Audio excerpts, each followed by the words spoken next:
Hello, I'm Tom, and this is my 1960 Mercury Comet station wagon.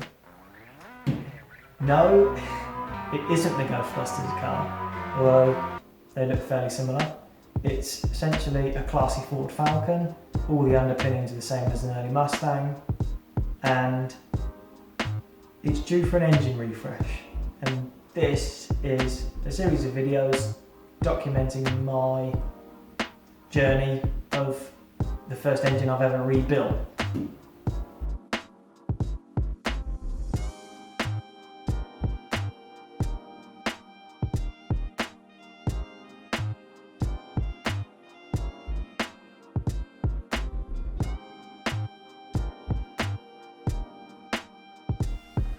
So here I'm fitting the wing guards. These are just to protect the paint while I'm working on the car so I don't damage anything.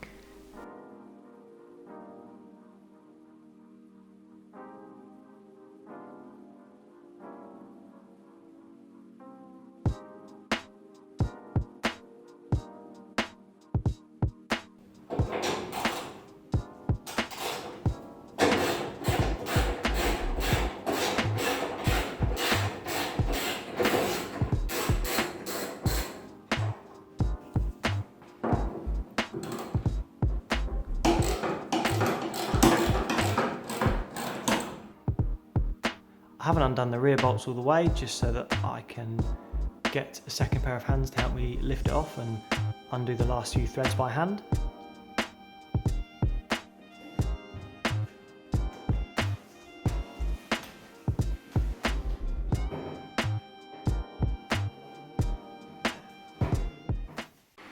I've already removed the battery and the battery tray. The battery tray needed some rust repair, so I thought as I'm taking the engine out I may as well repair that as well. Removed the air filter and just disconnected the throttle linkage. So this is the fuel pump and filter housing. First thing I'm going to do is crimp off the fuel line, ready to remove it.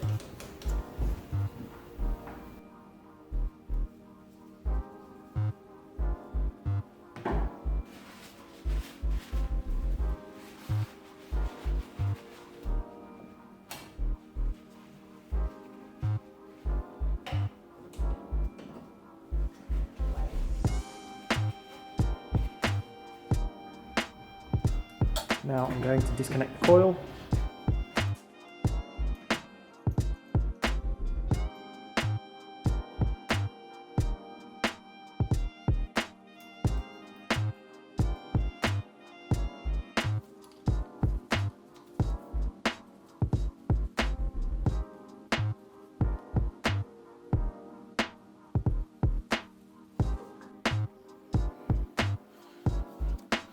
Disconnect the temperature sender for the water.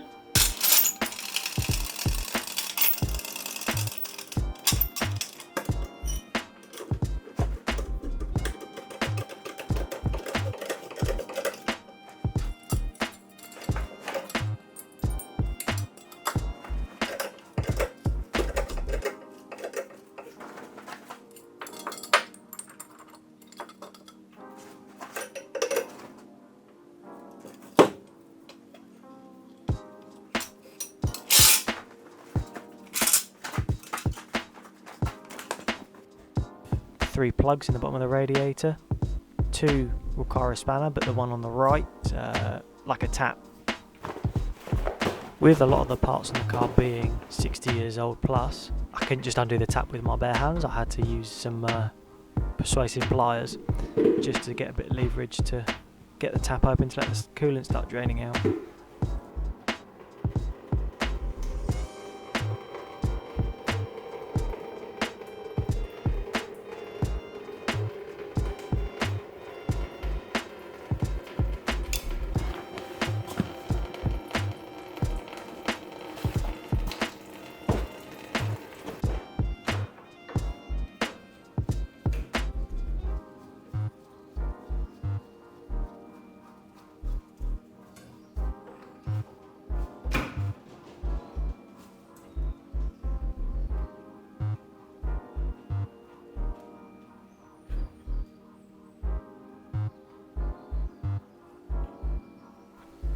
Here I'm disconnecting the electric fan. The wires run through the front panel and into the Mishimoto 14-inch slimline electric fan. Again, a big thanks to Mishimoto for sponsoring the car.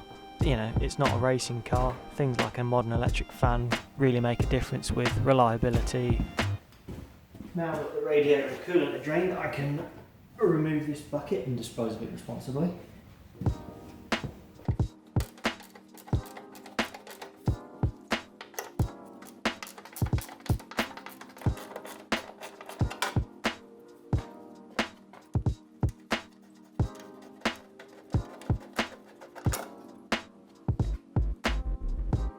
I'm unbolting the fan off the water pump. There's not a lot of room. Unfortunately, you can't get the radiator out with the fan still attached, so you have to unbolt the fan. Because the blades aren't evenly spaced, the blades are sort of offset closer in one side than the other. It means you can only access the bolts from two sides, and only with a spanner. And it takes quite a long time to get the fan off, as you can see from this footage, which is even sped up, and it still takes far too long to get off.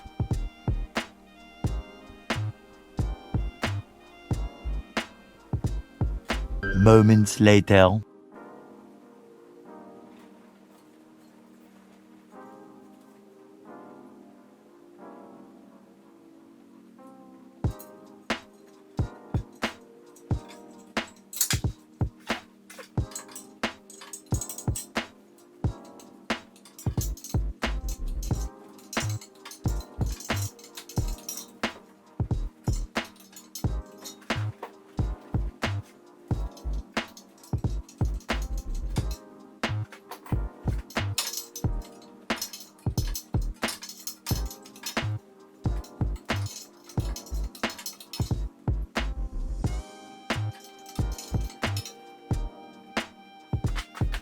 More moments later.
Undoing all the hoses.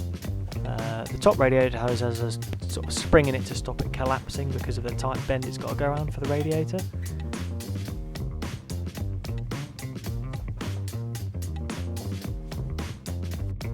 Next, I'll be removing things like the carb, the alternator, starter motor, disconnecting the exhaust, and then once I've got most of that done, disconnect a few more hoses, and then the engine is ready to start having the bell housing bolts undone.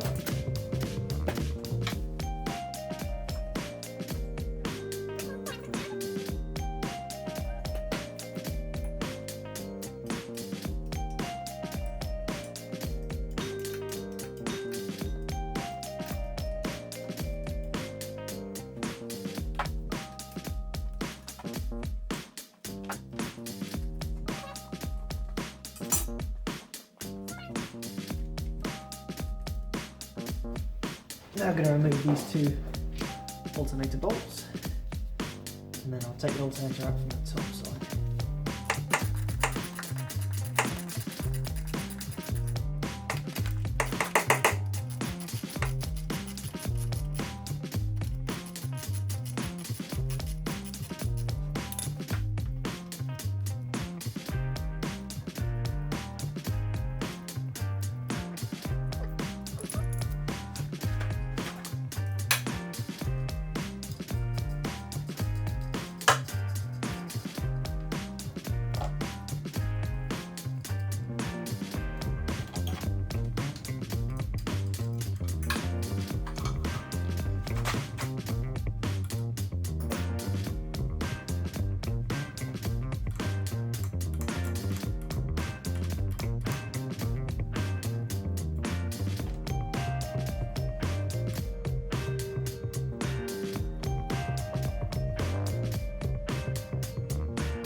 The reason for removing the starter is because it bolts into the bell housing through the engine.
drain plug, put the oil in this container here.